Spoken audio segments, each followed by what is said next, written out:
ఇంట్లో విగ్రహాలు పెట్టి పూజ చేయాలా? లేకపోతే చిత్రపటాలు పెట్టి పూజ చేయాలా? అంటే ఫోటోలు పెట్టి పూజ చేయాలా? అంటే కొంతమంది అంటూ ఉంటారండి ఏమిటో, మా ఇంట్లో విగ్రహాలు లేవు అన్నీ ఫోటోలే ఉన్నాయి అంటూ ఉంటే, అయ్యో! ఫోటోలున్నాయా? విగ్రహాలు లేవా? అంటూ ఉన్నారండి. ఏమిటండి విగ్రహాలకే ప్రాధాన్యత, ఫోటోలకి లేదా? అంటే అక్కడ విగ్రహం ఉందా? ఫోటో ఉన్నదా? కాదు. అసలు విగ్రహం ఎందుకోసం అంటే నిగ్రహం కోసం విగ్రహం. అది మనం గుర్తుపెట్టుకోవాలి మొట్టమొదటి మాట. అయితే అసలు ఫోటోలున్నా, విగ్రహాలున్నా, ఏమి ఉన్నా, ఏమీ లేకపోయినా మన మనసు నిలకడగా అక్కడ ఎంత భక్తిగా షోడశోపచార పూజ చేశామా, పంచోపచారాలు పూజ చేశామా ఇవన్నీ పక్కన పెడితే, మనం అసలు ఎందుకని పూజ చేస్తున్నాము అనేటటువంటి మాటని తెలుసుకోవాలి.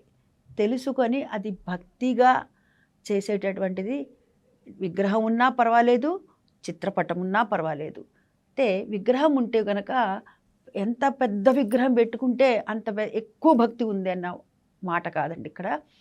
మనము ఎంత విగ్రహం పెట్టుకుంటే అంత నివేదన పెట్టాలి.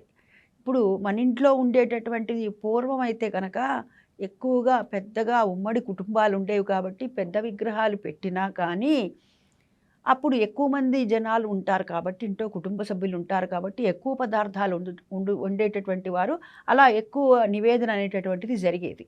కానీ ఇవాళ గమనించినట్టయితే ఒంటరి కుటుంబాలున్నాయి. ఇంట్లో నలుగురో, ఐదుగురో, ఇంకా ముగ్గురో, నలుగురో అలా ఉంటున్నారు. అట్లా ఉన్నప్పుడు నలుగురు, ఐదుగురు ఉన్నప్పుడు మనం ఏం చేస్తాం? చిన్న గిన్నెతో వండుతాం గదా! అందుకు గాను మనకు తగినటువంటి పరిమాణం ఎంత చెప్పారంటే అంగుష్ట మాత్రం అని చెప్పబడింది. ఈ బొటనవేలు ఇంతవరకు, ఈ కణుపు వరకు, ఇక్కడ వరకు అని చెప్తారు. అంటే అంగుష్ట మాత్రంతో ఉన్నటువంటి విగ్రహాలను మాత్రమే మనం ఇంట్లో పెట్టుకోవాలి. అయితే మరి చిత్రపటాలకి ఉంటేనా అండి? చిత్రపటాలకి మరి వాటికి కూడా ఏమన్నా కొలమానం ఉందా అండి? విగ్రహాలకైతే గనుక ఇట్లా అంగుష్ట మాత్రం అని చెప్పారు. మరి చిత్రపటాలకైతే గనక ఎంత సైజు చిత్రపటాలు ఉండాలండి? చిన్నవుండాలా? పెద్దవుండాలా? ఏముండాలి చెప్పండి?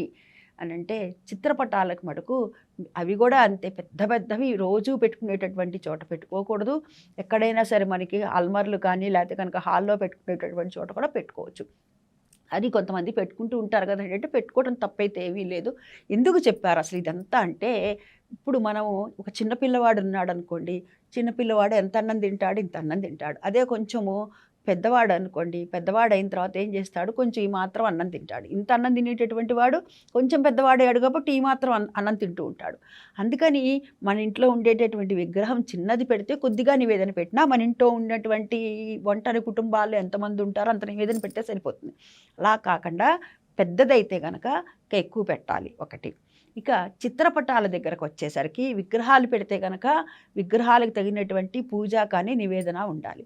అదే మరి చిత్రపటాలకొస్తే గనక చిత్రపటాలకు నువ్వు ఏ పండో ఫలమో అయినా సరే పెట్టవచ్చును. ఇప్పుడు ఎక్కడికన్నా ఊరికెళ్తాము. ఊరికెళ్ళినప్పుడైనా సరే మరి మన ఇంట్లో రోజు వచ్చి పూర్వం అయితే గనక ఇంట్లో దేవతార్చన ఒకళ్ళింట్లో దేవతార్చన ఒకళ్ళొచ్చి చేసేటటువంటి పద్ధతి ఉండేది. కానీ నేడు అలాంటి పరిస్థితులు లేవు కదా! కాబట్టి మనం అందుకని చిత్రపటాలైనా పెట్టుకోవచ్చు, విగ్రహాలైనా పెట్టుకోవచ్చు, మనకి ఏది వెసులుబాటుగా ఉంటే అది పెట్టుకోవచ్చు. భక్తి ప్రధానంగా చూసుకోవాలి. స్వస్తి.